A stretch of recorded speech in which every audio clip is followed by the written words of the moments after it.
네, 반갑습니다.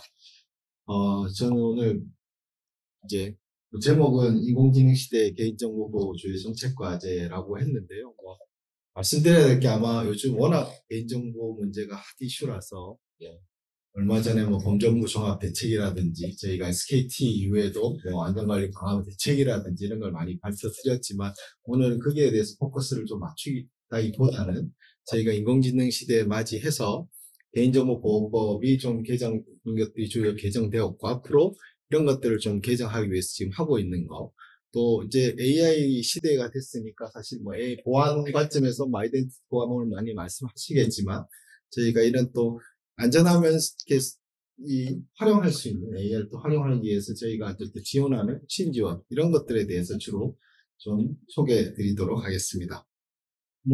지금 이제 AI 환경에서 가장 이슈되는 것 중에 하나가 이제 AI를 하려면은 물론 학습하고 활용, 데이터가 학습할 때도 필요해서 데이터가 중요하고 AI를 활용하는 데서도 보안 관점에서는 이 데이터가 막 AI가 올라갈 수 있나 이런 것들도 사실 중요하죠.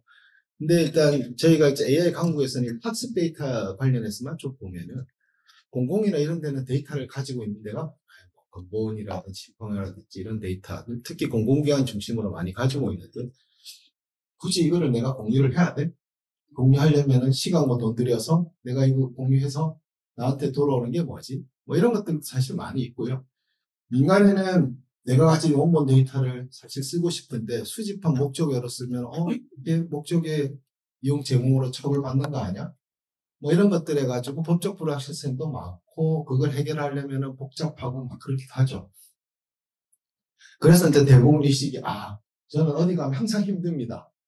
개인정보보호위원회 하면은 개보부 때문에 안 돼. 시민단체 가면은 너네가 개인정보보호위원회야. 개인정보 활용위원회, 개인정보 활용위원회. 그래서 어디를 가든 화전받지 못하는 사실은 그런 상황이 되어 있습니다.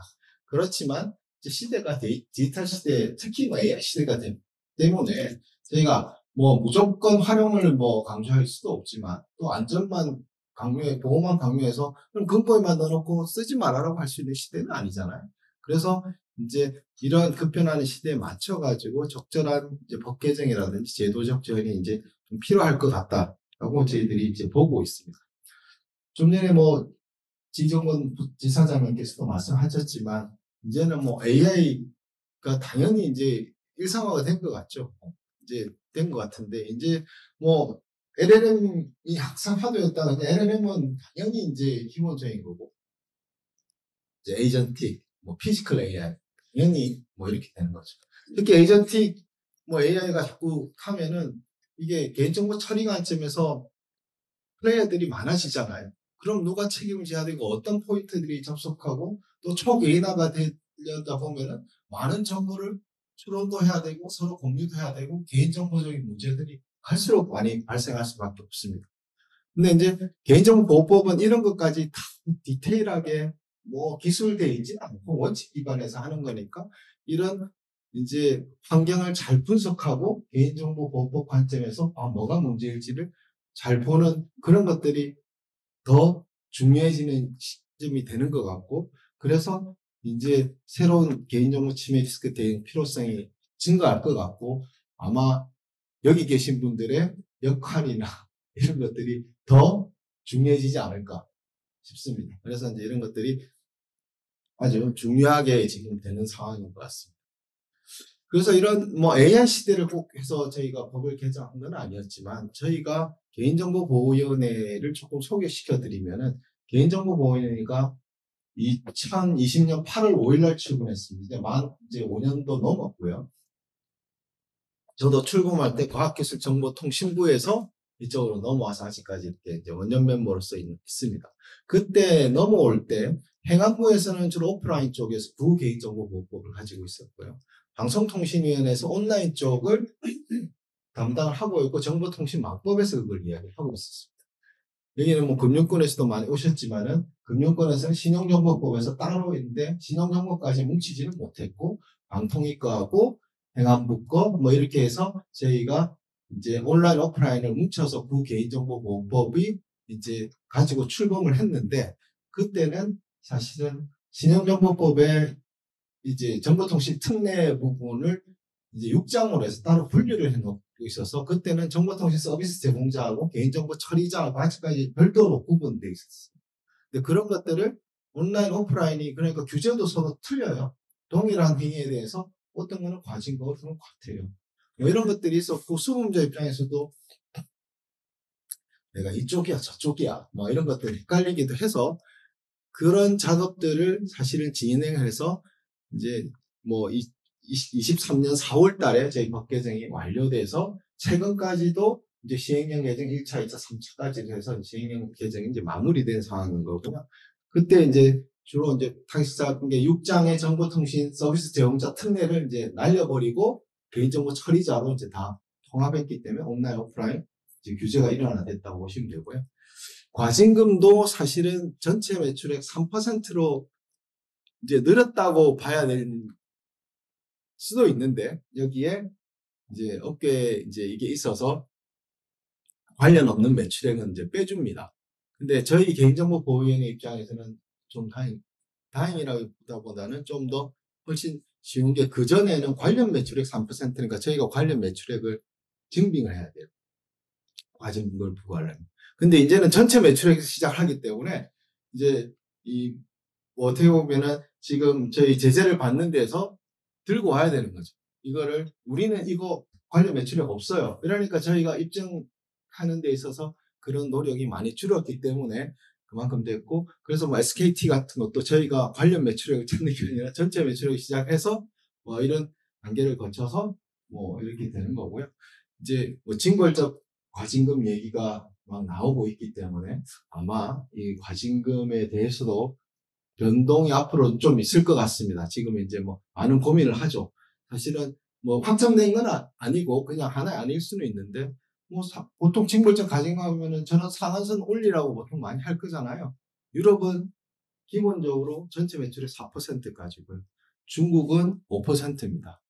EU의 AI법은 거기도 뭐 아주 금지된 AI에 대한 활용할 때는 7%까지도 이렇게 과징금을 할 수도 있기 때문에 아마 그런 것들도 참고가 되지 않을까 싶고요. 이 법 개정할 때 사실 AI 시대가 LLM이 나오기 전인데 저희가 미리 선제적으로 반영해 놓은 게 있어요. AI 완전 자동화된 결정에 대해서 설명을 해야 되고 거부하면 거부를 해줘야 되는 그런 것들이 이미 들어가 있습니다. 그래서 지금은 어떻게 보면 다 AI가 특히나 에이전틱 되면 알아서 다 해줄 거잖아요. 그게 어떻게 보면 나의 생명, 실제 자산에 중대한 영향을 미치면은 누가 설명해주거나 거부하면 거부할 수 있는 권리가 보장이 되어 있기 때문에 그런 것도 사실 중요하고요.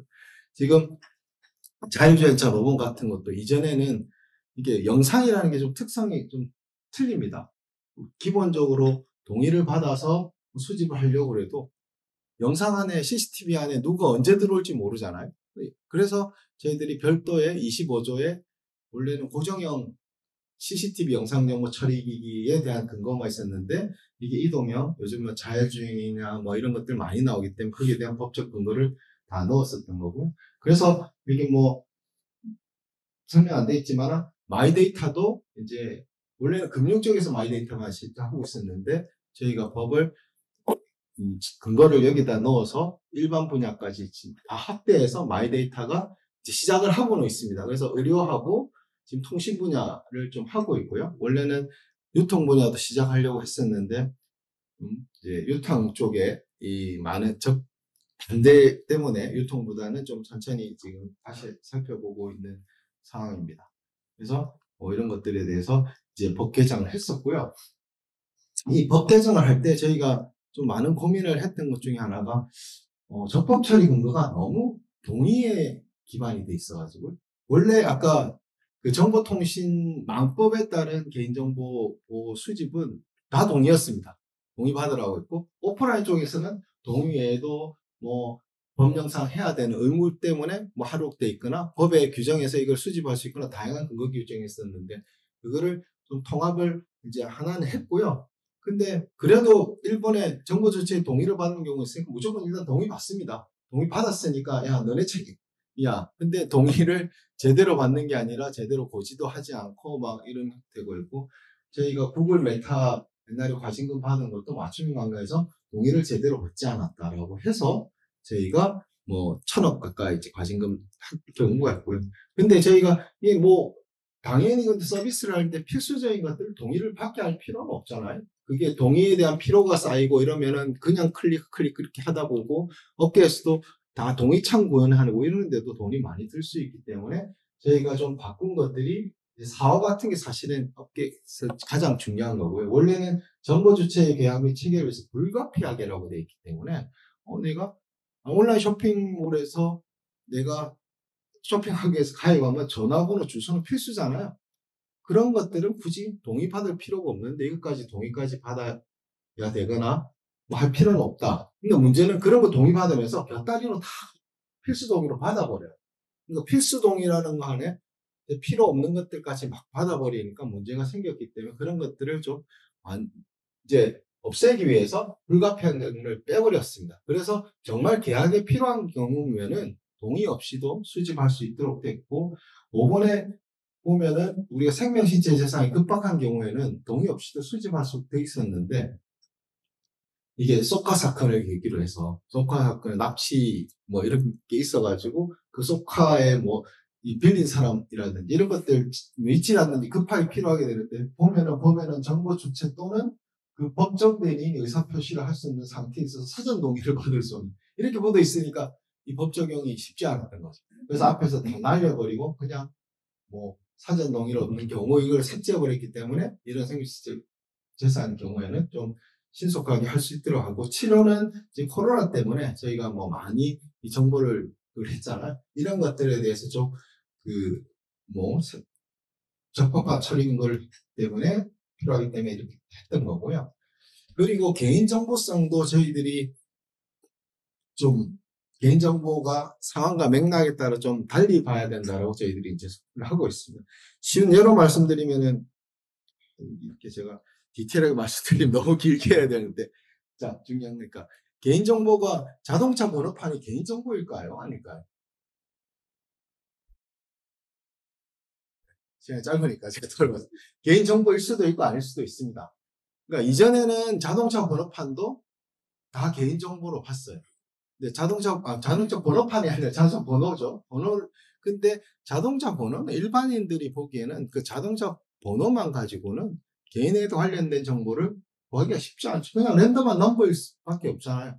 그렇지만, 그래서 일반적으로는 개인정보가 아닐 수 있는데, 예를 들어서 뭐 자동차 등록 업무를 관리하고 있는 국토부라든지, 뭐 이런 데에서는 번호만 알면 바로 식별할 수, 누구의 차고 주소가 어디고 다 알 수 있기 때문에 상황에 따라서는 그 국토부인 경우는 개인정보가 될 수 있는 거예요. 그래서 저희가 뭐 외국에서는 뭐 이런 후젠 이런 관점에서 누구 손에 있느냐에 따라서 판단을 해야 된다라고 이제 저희들이 이제 설명을 하고 있는 거고요.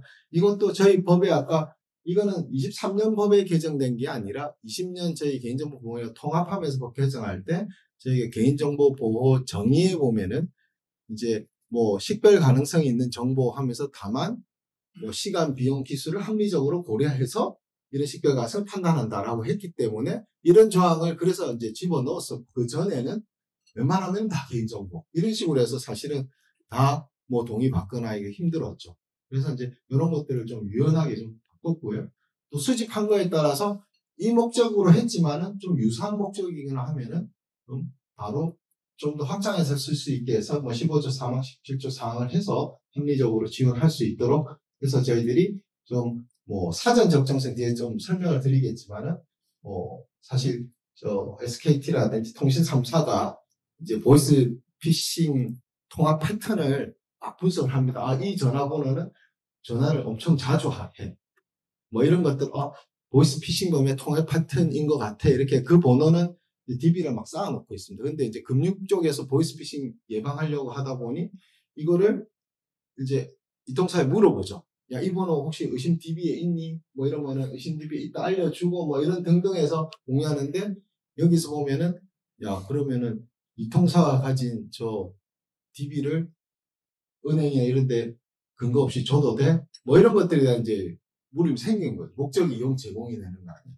근데 저희들이 이런 것들은 이제 적극적으로 생각해서 원래 이 보이스피싱 DB라는 게 금융사기 예방을 위해서 그런 목적이니까 그런 것들에서 안전조치를 조금 취하면은 충분히 당초 수집 목적과 합리적으로 연관된다고 해서 저희가 그냥 인정을 해주고 도장까지 찍어주는 거죠. 그러면은 이제 하는 데서는 리스크가 없어지는 거니까 할 수 있도록 하는 이런 사전적 정성을 저희들이 하고 있습니다. 또 이제 AI가 되니까 뭐 다양한 이제 것들이 많은데 저희가 이제 가이드라인을 많이 만들어내요. 사실은 법에서는 이렇게 원칙만 나야지 이거를 구체적으로 어떻게 해? 봐도 모르잖아요. 그러니까 좀 더 좀 알 수 있게 어떻게 보면 참고서라고 해야 되나? 이런 저희들이 가이드라인을 좀 많이 만들어냈습니다. 비정형 데이터를 하는데 비정형 데이터 가면 처리를 어떻게 해야 되지? 뭐 이런 거. 그 다음에 공개된 정보를 가지고 학습을 많이 하는데 공개된 정보라고 하더라도 대부분 에 따라서 추단할 수 있는 범위까지만 써라 뭐 이런 어려운 것들이 있습니다. 그래서 공개됐다고 해서 무조건 다 갖다 쓸 수 있는 건 아니고요.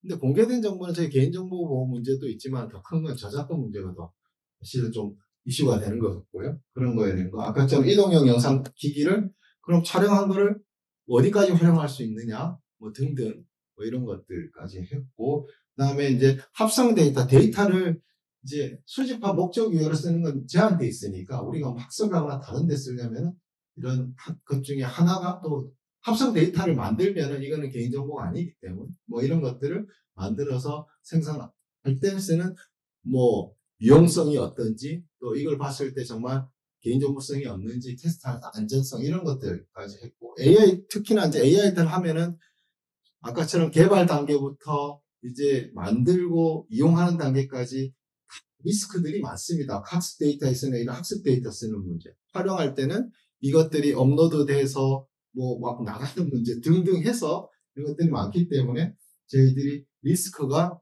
어떤 것들이 있는지를 좀 살펴볼 때 어떤 것들을 고려하라는 것들 포함해서 최근에는 이제 생성형 AI에 포커스해서 이런 것들을 좀 고민해야 된다라는 것들을 저희들이 좀 만들어서 좀 이 법적 법만 보면 잘 모를 수 있으니 이런 거 하고 있고요.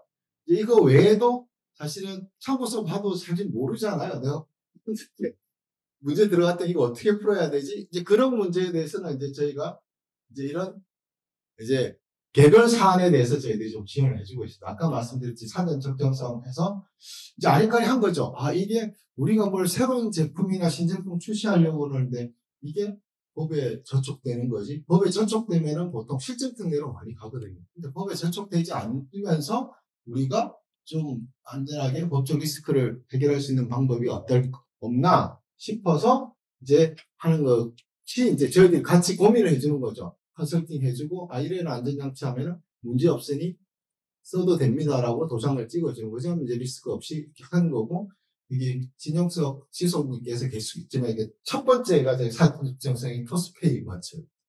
토스페이 마취가 요즘 이제 신문에도 계속 이야기 나오더라고요. 지금 이제 안면 결제가 이제 막 활성화되잖아. 안면 결제하는데 이게 생체 인식 정보를 써야 돼요.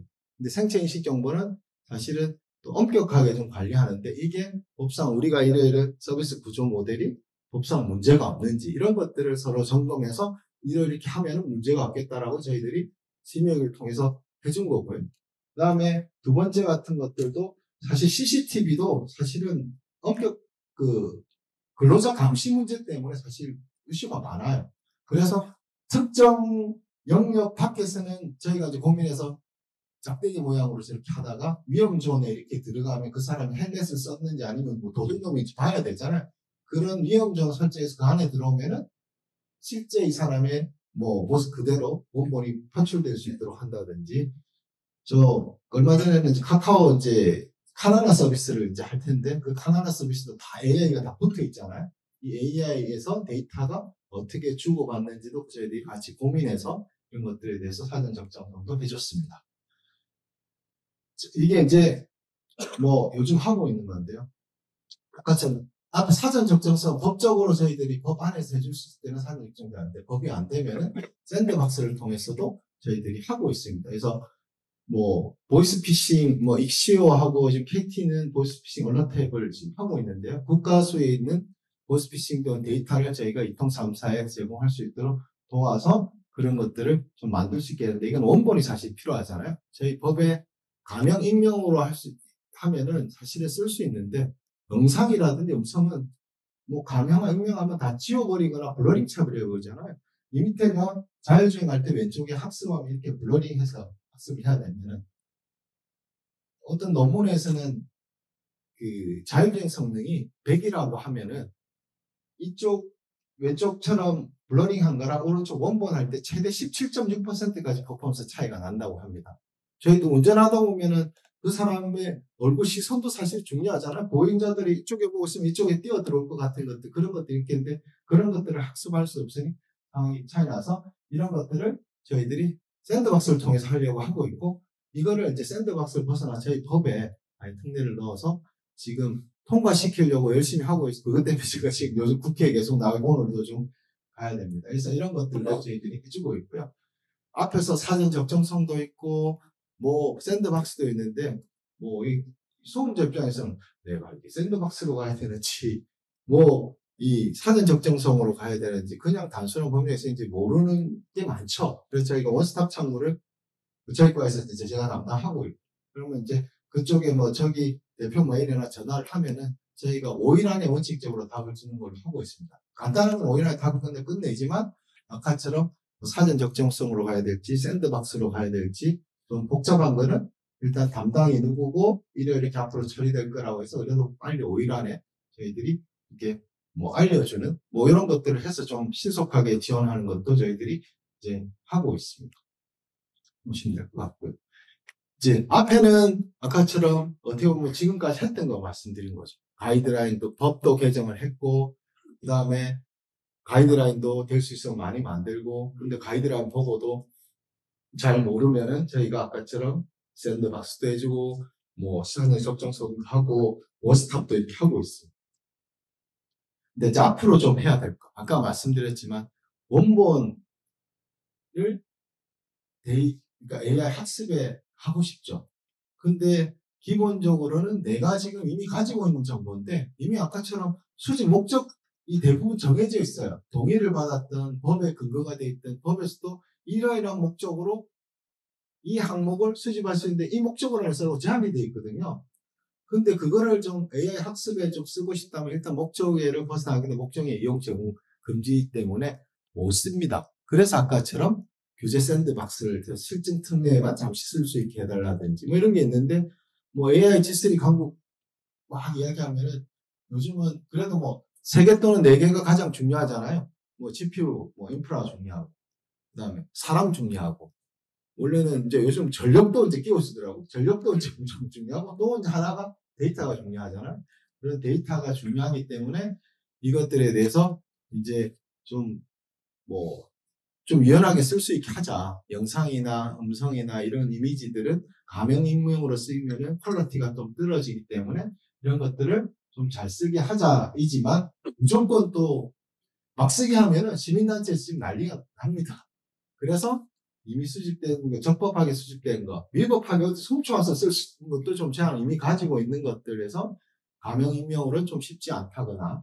근데 이런 것들이 이제 원래 목적으로 벗어나서 원본을 직접 쓰는 거잖아요. 이런 것들을 뭐 기술적, 물리적, 뭐 관리적, 뭐 이런 조치를 추가적으로 저희 안전사 확보 조치, 뭐 해킹에 관련된 조치 외에도 플러스 조금 추가 뭐 할 수 있는 그런 조건이고, 뭐 이게 뭐 저희 기술적, 관리적, 물리적 됐을 때다 엔드는 아닙니다. 상황에 따라서 뭐 물리적 조치가 필요한 경우도 있고 없을 수도 있고 그에 맞춰서 저희들이 심의를 해서 공익적 목적인지 사회적 이런 것들이 뭐 맞는지를 좀 판단해서 이제 허가를 해주려고 하고 있고요. 샌드박스에 비해서는 엄청나게 저희들이 좀 빨리 진행하려고 좀 타겟을 잡고 있습니다. 뭐 신청 들어오면은 한 달 이내에 지금 좀 해주는 거를 목표로 하고 있고, 좀 동일 유사건에 대해서는 이게 AI가 요즘 골든타임 어떻게 보면 스피드가 가장 중요한데 뭐 유사건에서는 뭐 15일 안에 저희는 해주는 거를 목표로 해서 저희들이 빨리 진행하려고 하고 있고, 지금 이제 민명덕 의원 대표 발의하고 등인데 이걸 지금 통과시키려고 제가 또 계속 지금 있고 지금도 이제 끝나면 또 국회를 가야 되는 상황인 거고요. 네, 저희가 뭐 이런 것들에 대해서 적법한 근거를 많이 확대를 하려고 하고 있고, 그래서 뭐 국제 공동연구라든지 아까 보이스피싱범 이런 것들을 사례를 봤을 때 저희가 데이터의 적법 처리, 아까 특례 말고도 이제 공익적 목적으로 좀 활용할 수 있는 법적 근거를 마련한다 이런 것 좀 하려고 하고 있고요. 이제 개인정보 국외 이전이 많이 이제 발생할 수밖에 없습니다. 특히나 이제 클라우드니까 클라우드가 외국 서버에 있는 케이스도 많아요. 그것도 사실 국외 이전이라서 국외 이전 이슈들이 많이 발생을 하는데 저희가 뭐 현재는 저희 아까 23년 법 개정을 통해서 동의라든지 인증이라든지 동등성이라든지 이런 근거가 새로 들어왔습니다. 기본이 원래 동의죠. 정보 주체에 동의받으면 국외로 이전할 수 있다. 근데 인증해서 이제 저희가 아직까지 이 대상 인증을 정하지는 않았지만 예를 들어 CBPR 인증도 있을 수 있고 저희 ISMS-P 인증을 받았죠. 그런 기업한테는 안전이 좀 확인된다니까 동의 없이도 좀 이전할 수 있게 한다든지 동등성 인증이라는 게 있는데 우리나라하고 같은 수준의 개인정보 보호 체계를 갖춘 나라는 그 나라에서 관리를 잘하고 있을 거기 때문에 그런 나라로 이전할 때는 동의 없이도 좀 인정할 수 있게 하는. 최근에 유럽도 그런 비슷한 제도가 있고요. 저희 나라를 거기는 적정성이라고 하는데 저희가 적정성 결정을 받았고 저희도 최근에 유럽을 동일하게 적정성 인정을 했습니다. 그래서 이제 그런 나라들을 계속 확대하려고 이렇게 했는데도 좀 다양한 케이스가 나오더라고요. 그래서 서울대 이렇게 그 국제공동연구를 하려고 하는데 이 정보가 국제공동연구하니까 외국에서 액세스가 있잖아. 국외 이전인데 쪽이 뭐 인증도 받지 않았고 그 나라는 저희 동등성 나라도 아닌데 동의를 일일이 다 받기는 좀 힘들고 그래서 저희가 뭐 표준계약정이라든지 BCR이라든지 이런 제도도 있습니다. 그래서 표준계약을 만들어 놓고 그게 서로의 계약관계에 명확하게 들어가 있으면은 그 상황에서는 좀 쉽게 이전할 수 있다든지 기업 규칙이 뭐냐니까 BCR을 해서 Binding Corporate Rule 해서 요즘 다국적 기업이 많잖아요. 근데 다국적 기업끼리 데이터가 좀 왔다 갔다 할 때 맨날 동의받고 뭐 궁금보다는 그런 이제 규칙을 근거를 좀 넣어서 다국적 기업 간에 그 안에서 이제 국외 이전하는 것들 이런 것들에 대해서는 좀 가능할 수 있게 하는 그런 것도 고민을 하고 있습니다. 그다음 이제 생체인식 정보도 엄청 많이 쓰잖아요. 뭐 일단은 저희가 안면인식 하는 것도 생체인식이고 지문, 홍채 뭐 이런 것들도 생체인식 정보가 많은데 저희 법에서는 생체인식 정보에 대해서 그냥 뭐 위임하고 시행령단에서 그냥 이런 것들이 있다라고 하는데 이런 것들에 대해서 좀 생체인식 정보를 좀 활용할 수 있는 근거도 좀 느리고 좀 이런 거에 대해서 좀 규율 체계를 조금 개선할 필요성이 있지 않을까 싶어서 이런 쪽도 저희들이 함께 고민을 하고 있습니다. 자, 아까 가명을 조금 아시겠지만 가명에 대해서 잠깐 설명을 드리면 가명제도라는 거는 아까 그 20년 8월 달에 저희 개인정보보호에 출범할 때 이제 데이터 개정을 통해서 가명정보라는 제도가 들어왔습니다.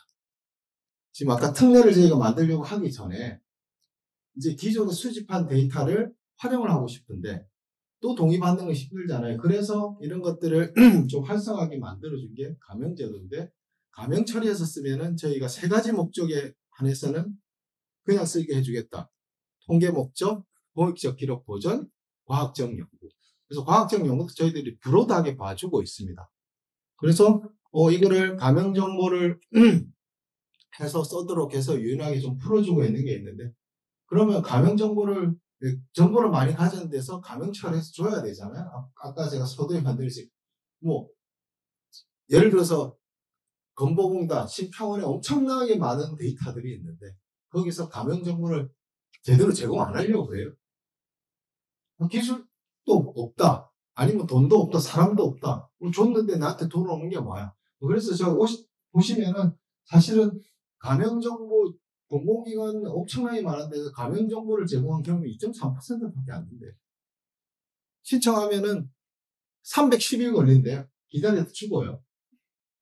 그래서 이런 것들을 좀 개선하기 위해서 저희가 9월 24일 날 가명정보 제도 운영 혁신방안을 했고 이제 데이터에 적합해서 뭐 아까 원스톱 비슷한 게 있지만 가명 처리에 대해서도 저희 원스톱으로 다 지원하겠다. 신청 오면 가명 처리도 해주고 이 가명 처리에 또 법적 불확실성이 좀 현장이 많은 게 그냥 가명 처리했는데 이게 가명 처리가 제대로 됐어? 정말 가명이 아니라 거의 개인정보 원본에 가깝다고 판단해서 우리가 처벌받으면 어떡하지? 또 근데 우리가 쓰는 목적이 이 과학적 목적이 맞나요? 통계적 목적이 맞나요? 뭐 이런 것들이 많기 때문에 그런 것까지 다 봐서 저희가 비전체 위켄서까지 이제 줄 수 있습니다. 이거 우리 이런 목적으로 쓰려고 그러는데 이거는 감염 정보 목적에 우리가 봐서 맞아. 그럼 걱정하지 마. 뭐 이런 것까지 저희 하려고 하고 이제 가명, 익명 처리. 익명을 처리 인정을 해주면 개국법 적용이 안 됩니다. 그럼 이 정도가 익명 처리 수준이 맞나요? 뭐 이런 것들은 답해주는 사람이 아무도 없는 거죠. 그래서 저희가 전문기구를 해서 그걸 통해서 인정받으면은 이거는 가명 또는 익명으로 저희들이 명확하게 인정해주겠다. 이런 것까지 지금 법제화를 하려고 하고 있습니다. 그리고 가명 처리를 너무 엄격하게 많이 하기 때문에 리스크에 따라서 좀 유연하게 할 수 있도록 근거도 마련하려고 하고 있고요. 가명 정보끼리 또 많이 결합을 해야지 데이터 활용률이 높아질 거잖아요. 그래서 사실은 주민등록 CR 이런 걸로 결합하는 게 아주 엄격하게 금지되어 있습니다. 주민등록은 법정주의라서 내가 동의해도 못 써요, 현재 법에서. 그래서 이런 주민등록도 앞으로 이 가명정보 결합하는데 좀 쓸 수 있도록 할 수 있도록 저희들이 지금 적극 준비를 좀 하고 있고요. 그래서 공공기관들이 또 뭐 어디 가명 좀 달라라고 하면은 뭐 체계도 없어요. 어떻게 누가 이거를 책임지고 관리할지. 그래서 이제 어떻게 보면 가명 처리 어떻게 보면 책임자를 공공기관에 좀 지정하도록 하고 이 사람이 관련 부서에 다 참고 역할을 해서 이렇게 하는 것들을 훈령을 아예 만들어가지고 정리훈련을 아주 공공이 다 뿌려서 그런 체계적인 것들을 할 수 있도록 해서 저희들이 이제 이런 것들이 이제 목표가 이제 50% 이상의 공공기관들이 좀 감염 처리를 좀 해보고 제공하는 시기도 지금 한 300일 넘게 걸리는 한 100일 이내로 이런 것들이 적용될 수 있도록 하는 것을 준비를 하고 있습니다. 그리고 이제 감염 정보도 저희가 이노베이션 존이라는 걸 운영하는데요. 원래 감염 처리도 개인정보 일부니까 한번 쓰면 버려야 되는 게 원칙이에요. 전수검사에서 다 봐요. 요즘 빅데이터 시대에 언제 이게 감염 처리가 다 됐는지 어떻게 보면. 그래서 좀 이제 이노베이션 존이라는 걸 만들어서 여기는 한번 만들면은 파괴하지 않고 장기 쓸 수 있고, 그 다음에 제3자한테 제공도 쉽게 하고, 빅데이터 샘플링, 뭐 우리가 어느 정도 검증된 방식이나 소프트웨어를 써서 샘플링해서 충분히 다 됐으면 뭐 인정해줘 이런 것들을 하려고 하고 있고요. 현재 5개가 지정이 되어 있는데 얼마 전에 이제 2군데 더 지정됐습니다. 올해 광주 테크노파크하고 교육학술정보원이 이제 지정이 돼서 뭐 이런 것들은 뭐 지정되면은 좀 더 유연하게 좀 쓸 수 있습니다. 뭐 이런 것들도 운영을 하고 있고요. 이제 딥페이크, AI 활용도 문제지만 요즘 딥페이크 문제 많잖아요. 근데 뭐 딥페이크 문제 때문에 성폭법에서 이제 개정하고 이런 걸 좀 많이 했는데 그래도 그레이 존들이 있습니다. 예를 들어서면 요즘 사칭 광고 많잖아요. 유명한 사람들 SNS에 누구누구입니다. 뭐 이렇게 요즘 AI 워낙 발전하니까 사칭 광고일 수도 있고 저는 TV 옛날에 보다 그랬는데 요즘 의사들이 나와가지고 그 건강식품 광고하는 거 있잖아요. 그게 실제 나오는 게 의사가 아니랍니다. 법으로 그런 의사들이나 이런 거 건강식 광고하는 게 금지가 돼 있대요. 다 AI랍니다. 그러니까 어떻게 보면은 그런 것들에 대한 것도 뭐 사칭 광고는 아니겠지만 뭐 그런 거 의료계 블랙리스트 신상 공개 다 해버리죠. 찌양 뭐 사이버 해커 문제 생기죠. 이런 것들에 대해서 나의 이제 개인 정보를 변조하고 막 해서 나의 인격이 침해될 문제가 생길 수 있잖아요. 뭐 그런 것들까지 좀 커버를 하기 위해서 저희가 이런 것들에 대해서 인격 침해를 배제하는 요건을 좀 만들고 그런 것들에 대해서 좀 사업자한테 좀 지워줘야 된다라고 하는 그런 라든지 저거를 불법 유탄하는 데서는 형사처벌을 하려고 하고 있는 거고요. 저희 PBD라는 거는 그 PBD가 어떻게 프라이버시 바이 디자인에서 가장 중요한 개념은 맞잖아요. 근데 저희 수범자는 개인정보 처리자라고 해서 솔직히 말해서 이거 제가 처음에 도입했어요. 근데 개인정보 보호법은 수범자가 개인정보 처리자잖아요. 예를 들어서 코로나 시절에 이런 건물 들어오려면 앞에 열화상 카메라 설치하고 있잖아요. 저렇게. 그러면 저걸까 개인정보를 함부로 촬영하고 막 밖으로 보내고 했을 때 그런 문제가 생겼으면 누가 처벌받을까요? 저 제품 만든 사람이 처벌받을까요? 저 사서 지금 설치한 사람이 처벌받을까요? 사서 설치한 사람은 처벌받는 거예요. 네. 어떻게 알아요? 이 사람이 저게 저장이 되는 제휴로 가는지 막 모르잖아요. 그래서 이런 에코시스템 안에 저런 제품과 서비스를 직접 만드는 사람들이 좀 적극적으로 참여를 유인을 하기 위해서 PBD를 해서 이 제품은 특히 뭐 IP 카메라 저희가 몇 개씩 해주고 삼성저 로봇 천석이 이렇게 하는데 로봇학도 사실 문제가 같은 거 많잖아요. 뭐 그러니까 이런 것들을 개인정보 관점에서 문제가 없다라고 저희가 인정을 친 후에는 좀 마케팅 차원의 홍보도 되고 사다 쓰는 사람 입장에서는 좀 안전하게 쓸 수 있잖아요. 이런 것들을 저희들이 이제 시범 인증을 하고 있는데 법제화까지 좀 하려고 하고 있습니다. 그 외에도 저희가 개인정보 비용이가 뭐 이 PT, R&D도 보자마자 야 우리도 이런 거 해야 되지 않겠냐. 저희가 몇 단계 좀 헤딩을 해서 이런 R&D도 이제 시작해서 저희 작지만 계속 R&D를 좀 확대를 하고 있고요. 그래서 뭐 딥페이크 예방 기술이라든지 뭐 리스크 관리 기술이라든지 이런 것들을 개발을 좀 하고 있고요. 이제 올해 처음으로 저희가 여기 같은 전문가들이 사실은 많지 않아요. 기술도 좀 알아야 되고 법도 알아야 되고 다 전문학제적인 개인정보 맞지 않고 CPO도 저희가 자격요건 제도 해가지고 몇 플러스 있는 데 있는데 그런 사람 구하기 쉽지 않아요. 여기 임원분들 많이 계시지만 임원분들 중에서 또 그런 자격 가진 사람들이 많지가 않아요. 그래서 그런 인력들을 양성했어요. 석박사과정, R&D 기반의 석박사과정 예산을 좀 따서 내년부터는 석박사과정 이런 과정을 좀 열어서 전문적인 많이 배출될 수 있도록 하려고 하고 있습니다. 이거는 마지막으로 오늘 이제 아이덴티티 하고 그러니까 더 이렇게 하겠지만 이제 아이덴티티로 잘 이제 연결될 수 있도록 저희가 참고로 이제 해킹을 보니까 총 작년에 뭐 요즘 더 많아지고 있죠. 그렇지만 해킹 유출 사고를 보니까 해킹으로 인한 게 한 56%예요. 업무 과실도 많습니다. 잘못 메일을 보낸다든지 뭐 이렇게 해가 공중에 노출되는 게 많은데 해킹이 훨씬 많고요. 해킹 사례를 보니까 원인 이상이 가장 많습니다. 아직까지 그만큼 뭐 아까 참가하긴 하지만 똑똑하고 근거 잘 남기고 뭐 이런 것들도 사실 많은데 드러난 거 보면은 저기 뭐 관리자 접속하기 그러니까 로그인 관리자 로그인 뭐 아직까지 어드민 뭐 이렇게 남아있는데도 많은 거고요. 뭐 SQL 인젝션이라든지 뭐 웹셀 이런 거는 좀 보안 취약점이긴 하지만 그런 거는 이제 뭐 코딩 잘하고 이러면 될 것 같죠. 뭐 이제 크리덴셜 스토핑도 이제 무죄가 되는 거죠. 막 돌아다니는 개인정보 다 때려 넣어 보면 되는데 프로한 거는 저런 거는 월드팩트 인정만 해도 좀 많이 해결될 텐데 뭐 그런 것들이 어떻게 보면 아이덴티티 보안인 거고 아까처럼 이제 에이전티까지 가면 이제 이런 보안들이 훨씬 중요한 거죠. 뭐 요즘 뭐 제로 트러스트다 뭐 이런 것들도 다 기본이 이런 아이덴티티부터 이렇게 하는 거니까 이런 아이덴티티 보안도 사실은 뭐 가장 어떻게 보면 이런 개인정보 보호나 이런 해킹이나 대비한 가장 중요한 사안일 것 같고요. 그건 아마 이어서 세일폰트에서 아마 발표하는 걸로 알고 있습니다. 저는 이 정도 말씀드리겠습니다. 감사합니다. 네.